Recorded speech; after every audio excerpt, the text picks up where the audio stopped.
Mia. I'm going to be your Disney artist for this class, and we are celebrating 100 years of Disney. So yeah, right? Super fun. For that reason, we are separating these classes by decade. We're really focusing on certain parts of this company. For this class, we're going to go back to the very, very beginning. We're going to be drawing Steamboat Willie for this class. We're going to be drawing Steamboat Mickey. Yeah, so from Steamboat Willie. I kind of messed up, but that's okay. We're going to be drawing the OG, the big man himself, you know, the big cheese. But before we draw Mickey, we're going to go over some things. On the top of the stairs, you'll see my friend Katie. Katie is another one of our amazing artists here, as well as our TA for this class. So if your pencil breaks, rolls under the seat, you just need some life advice. Raise your hand up nice and high. We're not the best at life advice, but we try. Also, if you need to exit, door number 3, Katie's about to show you if you give it a hard push, it'll lead you right back outside. Now, is this anyone's first time at the Animation Academy? Okay, lots of you. Perfect. Well, welcome in. Welcome back to our alumni. If this is your first visit, you'll notice you're missing something from your pencils. What are we missing? Eraser. An eraser, exactly. And we don't need erasers here because we draw any rough sketch format. So what that means is we're going to be starting off really light and loose, and we're going to go back and darken in just our very favorite lines. This is going to help us start off with basic shapes, just building on top of that. And we are going to add 3 very basic shapes for Mickey. They're all the same shape though. What is it? Circle. A circle. Yeah, we're going to add 3 circles on our page, like the hidden Mickey thing, right? Now, is everyone ready to begin? Yeah. Yes, perfect. Let's get started. Now, this first circle that we're going to add is going to go toward the bottom of our page, because since we're drawing him with his steamboat hat, we need lots of room above his head. So I'm going to take up maybe the bottom half. You don't want to take up too much space. I'm going to add lots of circles, creating maybe 5 or 6 to give us a very natural round shape. Then we're going to divide our circle in half. We're just going to cut this right down the middle, and I like to bring this toward the top of my page. It's like an upside down lollipop. We're then going to add a horizontal line going down the middle as well. And these lines are going to help us find his facial features, and they're going to help us build up throughout the drawing. The first thing we need to build up though are those ears that we mentioned. They're going to be additional circles, but we want to make sure they're in the right spot. I'm going to go to the very center, and I'm going to bring up a diagonal on each side. Mickey's ears always sit at a 45-degree angle on his head. Now, I don't expect you to have protractors, so instead, we're just going about halfway down and adding that like pizza, like pie slice there. We're now going to add some circles right on top of these lines. And his ears are roughly about half the size of his head shape. So if you want to measure it out, you can take your fingers and see that half and then put them down. You're welcome to if you'd like, or you could just like guesstimate. But it's always better to make his ears bigger than smaller. If you give Mickey too small ears, he starts to look like Mickey the Chipmunk or Mickey the Bear Cub. Just not quite the goal here. But if you make his ears too big, he looks like baby Mickey, which is super cute. You know, it's okay to have baby Mickey. So it's better to go bigger than smaller. Once we have that hidden Mickey on our page. Do we have any hidden Mickey hunters in the audience? Do you? Okay, perfect. We actually do have a hidden Mickey on the stage. It's toward the top. Do you see it? Mm-hmm. Yes. It's the little drum set. It looks like a clock. I heard someone say clock. Yeah. It's our little drum set up there. That's our official hidden Mickey of the Academy. We do have another like unofficial Mickey. It's behind the desk. You can't see it from where you're sitting. But you're welcome to check it out when you leave. I love looking at all the hidden Mickeys. But our goal here isn't to find a hidden Mickey. It's to find Mickey Mouse. So we're going to start to build up his face. And his nose is going to start underneath the horizontal line that we added. I'm going to add a tiny little oval. It's going to be a little bit wider than it is taller. I'm going to go over that. And we're going to then lock in this nose. And if you've never been here before, locking in just means I'm going over these lines, pushing down on our pencil, and making it dark and permanent. As I lock in my favorite lines, you're going to notice that all of the light lines are going to start to fade into the background, and that's our goal. So if you weren't a big fan of your circles, perfectly okay, because they're going to disappear behind the dark lines. I like to shade in his nose because he's got a little black button nose after all. And then we're going to add his snout line. Now this is a rainbow that goes right above his nose, and it helps us show that there's some depth here, because even when he looks right at us, his nose isn't flat up against his face. It comes out quite a bit. So we add that little line to show some depth there. We're then going to go down to his smile. Now, Mickey is a very optimistic character, right? From the very beginning, he's been very happy. So we want to give him a nice big smile. He's got a lot to be happy about, to be honest. We're going to go about halfway down this shape, and we're going to add a nice big U. So we're going to curve this almost all the way up to the horizontal line.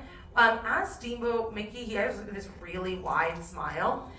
It's a little bit wider than how we see him today, because he's gone through many design changes over the years, quite a few. to be honest. We're gonna add this nice big U, but to make him look happy, we're going to add some rainbows at the very end. These rainbows help us show that his smile is so big, it's pushing up his cheeks, and it makes him look extra happy. We get the same kind of lines on our face. His are just a little bit more stylized. So if you were to look at your neighbor and give them a really big smile, they would start to see those lines. And you would look really happy, and I love like just watching people staring at each other smiling. It's really cute. But then we're gonna open up his smile here.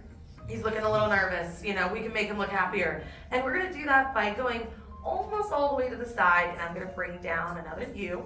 This is gonna go reach down, going a little bit below the circle itself, and back up to the other side. And his mouth is open, so what are we gonna see inside there? His tongue, exactly. We really rarely see his teeth unless he absolutely needs them. So if he's like eating a snack, maybe we'll see them. But he has this great like talent to just make them magically disappear, like he's like a vampire or something. They disappear half the time. He's not a vampire, that's not true. But I'm gonna add 2 rolling heels on the inside to add his tongue, and I'm gonna shade in the background. Now, does anyone know who the original voice actor for Mickey was? Walt Disney, that's correct. Walt was the very original voice for both Mickey and Minnie, because pretty much the story goes that he was being very picky about this voice. He knew exactly what he wanted, and people were auditioning, and he was like, no, do it like this, and he would give his impression. And after so many people that he told no to, his animators were like, just do it yourself, my dude, you know? So he did. He pulled a Thanos, he did it himself, and he was the voice for Mickey for quite a while until he got too busy for it. But the very first thing that Mickey said was actually a food. Does anyone remember what it is? Hot dog. Hot dog, exactly. Which, if we have any Mickey Mouse Clubhouse fans, it makes a lot more sense now. Because when I was a kid, I was like, why are they singing about hot dogs? It's so random. You know, and then I was like, oh, okay, I get it now, I get it, yeah. So if you want to draw him like eating a hot dog or something, you definitely can. That was the very first thing that Mickey has ever said. Now that we do have his nice big smile, we're gonna go down and we're gonna give him his bottom lip. I'm going to add a big U. It's just going to go following his mouth. Just going around that. He has a pretty thin lower lip. And then we're going to go up and we're going to start to build up his cheeks. His cheeks are going to start on the horizontal line that we created. I'm going to add a tiny little rainbow. The goal here is to make it look like his smile is pushing up this cheek. So I'm going to add a tiny rainbow right up against that circle. And we're going to bring this in. Now his cheek's gonna stay right up against the side of that circle. You don't wanna go too far out. This is one of the things that has changed in his design over the years. Now, when he smiles, his cheeks exit the circle because it makes him look a little bit more joyful and also makes him look younger. Because Mickey, he's definitely not the youngest character we have. He's one of the oldest, only second to Oswald. But does anyone know how old he is?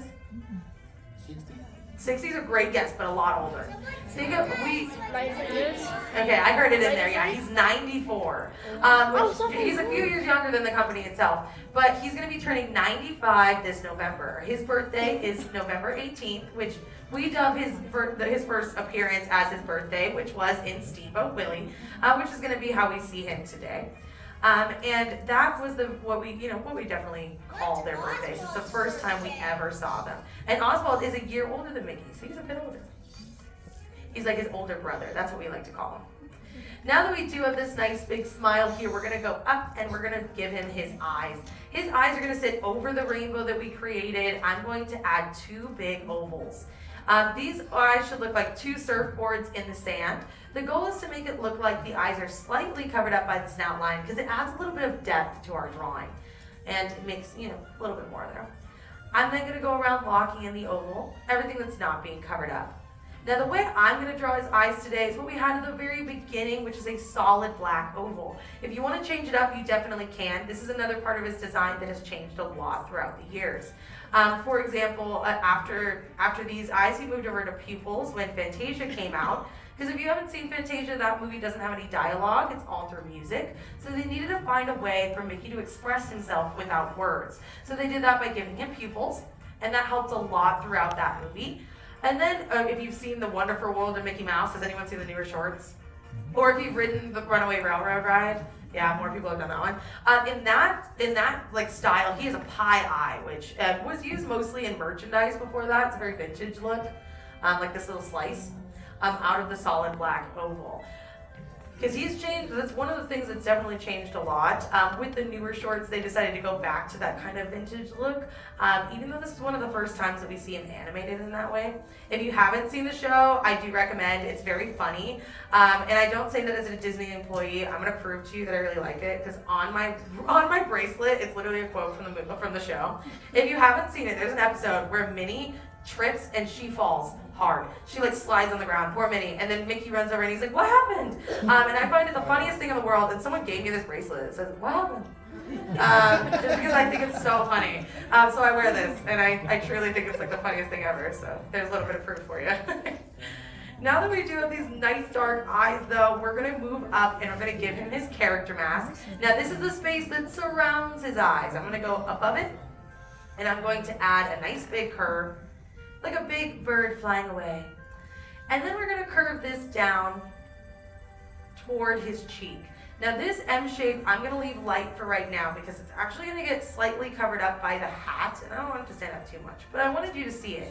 Because this character mask is very important for his design, especially when he was first created, because this was used to frame his face. Back in the day, they only had color for kids. He was around before color was around for animation. So, they really needed this frame to make sure that people weren't losing his facial expressions. Since his eyes were this solid black, they needed this rim going around his eyes to bring that focus. They didn't want his eyes disappearing in the background and stuff. Like, I even have like a little picture. Look at this. It's all in black and white, so they have this little frame, so that way you always see his eyes, right? If not, it would just kind of disappear, and he would either have a completely white head or you wouldn't see his eyes at all. There's Pete. He's been around for a long time. But that definitely helps with his design. From here, we're now going to move up to his hat, because one of the other key traits for Mickey is his hat accessories always sit in front of the ears. This is a rule for both Mickey and Minnie. I see a lot of Minnie ears around. You'll notice the bow is on the front. Same thing with his hat. We want to lock this in before we lock in those ears. So I'm going to start with the rim of his hat. Like I mentioned, it's going to cover up the very top of that mask. I'm just going to add a little U going across. Then we're going to add a rainbow at the very top. This is going to create the rim. Then we're going to bring up two very tall lines. So the goal here is to make this look like a big cylinder. Like it's going to look like a big cylinder here. But from the top all the way up. Like I said, it's a very tall hat. We're then going to add this rainbow when you get toward the top there. And I'm going to add some thickness here by adding this big curve going around it. That's going to give us the shape for his hat there. We're now going to go back, locking that in, and we can add some additional detail as well. Just going all the way around. Now, Mickey and Minnie were both introduced in the very beginning, and they were both there for Steamboat Willie, and they've been dating ever since. And I do say dating because they are not married. They're taking things very slow. Good for them. However, I'm kind of wondering if maybe they'll get married for the 100th. Maybe Minnie will finally get a ring when they turn 100 years old. But because the company's 100, but they're not there quite yet. And I will say, she's a very patient woman. She's doing good. Proud of her. Yeah. With this hat though, we also want to add some detail on the inside. Like I mentioned, we're going to add this little, it looks kind of like a whistle in the very center. His hat's going to look like a big whistle, almost like he's sitting at that steering wheel and adding that whistle itself. I'm going to add this straight line right in the middle, and I'm going to bring down a U. And that's going to add that little badge here for his hat. I also shaded in the rim, but I'm also going to shade in the very top as well. Now, does anyone know why Steamboat Willie was the first one to be released? Because it wasn't the first one created for Mickey, but it was the very first one released to the public. Does anyone remember why? For synchronized sound, exactly. Someone said it. So there was a few shorts that were created before Steamboat Willie. However, they did not have any sound in them. And Walt Disney was a pioneer. He loved to make sure that he was getting things out before anyone else. So he was literally the person that introduced surround sound in theaters. Like, he was dedicated. But for this short, he wanted to make sure that he was the first person to have synchronized sound in animation. So he released Steamboat Willie first. Because it had that. You might remember the iconic whistling and steering. This was the first short to really do that, the first time we saw this in animation. So he really set that, set that tone for the rest of it, for everyone else really.